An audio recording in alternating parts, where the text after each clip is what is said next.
NGO या फिर company, पूछो सवाल के अंदर लगभग हमारे पास हर रोज अनेकों सवाल आते रहते हैं दोस्तों। उसी कड़ी में आज हमारे पास कुछ जो मेजर सवाल हैं उन 4 सवालों की हम आपके सामने चर्चा कर रहे हैं। सबसे पहला जो लोगों का सवाल होता है वो यही होता है कि सर यदि हम गवर्नमेंट प्रोजेक्ट या किसी भी प्रोजेक्ट को फाइल करना चाहते हैं तो क्या बेस्ट रहेगा, एनजीओ बेस्ट रहेगा या फिर कंपनी बेस्ट रहेगी। दोस्तों सबसे पहले तो इस सवाल का जवाब आपको ये देखना होगा कि आप किस प्रोजेक्ट को अप्लाई कर रहे हैं।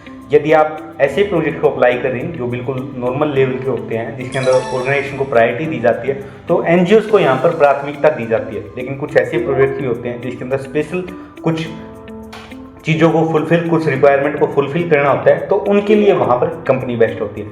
फिर अक्सर हमसे लोग ये सवाल पूछते हैं कि सर हमारे प्रोजेक्ट रिजेक्ट किन किन कारणों से हो जाते हैं। रिजेक्शन का कारण दोस्तों जैसा कि हमने आपको पहले ही बताया था, सबसे पहले आपको ये जानना जरूरी होता है कि क्या आपकी ऑर्गेनाइजेशन उस टेंडर के लिए एलिजिबल है या नहीं। बेसिक जो क्राइटेरिया होता है महज उसको फुलफिल करना ही आवश्यक नहीं होता।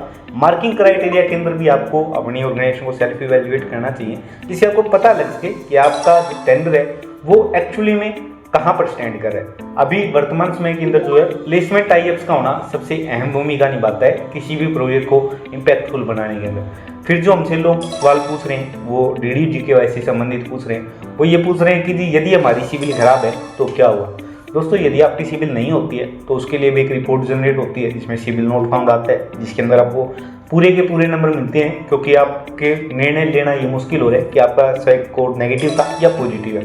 लेकिन यदि आपकी स्कोर नेगेटिव है तो वहाँ जो मार्किंग क्राइटेरिया DDGKY की SOP के अंदर दिया गया है उसके अनुसार ही आपको जो है मार्क्स मिलते हैं। इसके बाद जो हमसे लोग अक्सर सवाल पूछते हैं वो यही कि क्या PMKVY आएगा या फिर PMKVY नहीं आएगा, आएगा तो कब आएगा। ऐसी जानकारी के लिए हमने आपको पहले भी बताया है दोस्तों कि आप जो ऑफिशियल पोर्टल होता है NSTC का उस पर ही विजिट करें, क्योंकि जो आधिकारिक जानकारी होती है वो गवर्नमेंट के ऑफिशियल पोर्टल पर होती है। यदि आप किसी अन्य पोर्टल से या किसी अन्य पक्षकार की महज जानकारी के आधार पर प्रोसीड करते हैं तो ये आपके लिए फ्रॉड भी होने की संभावना रहती है। तो ऐसी ही बेहतरीन जानकारी के लिए जुड़े रहें स्किल इको मार्ट के साथ। पूछो सवाल के अंतर्गत आपका सवाल पूछिए, कोई भी क्वेरी तो हमारे नीचे दिए गए मोबाइल नंबर या फिर हमारी मेल ID के ऊपर हमें कॉन्टैक्ट करिए और स्किल इकोसिस्टम में अपनी अहम भूमिका निभाइए। धन्यवाद।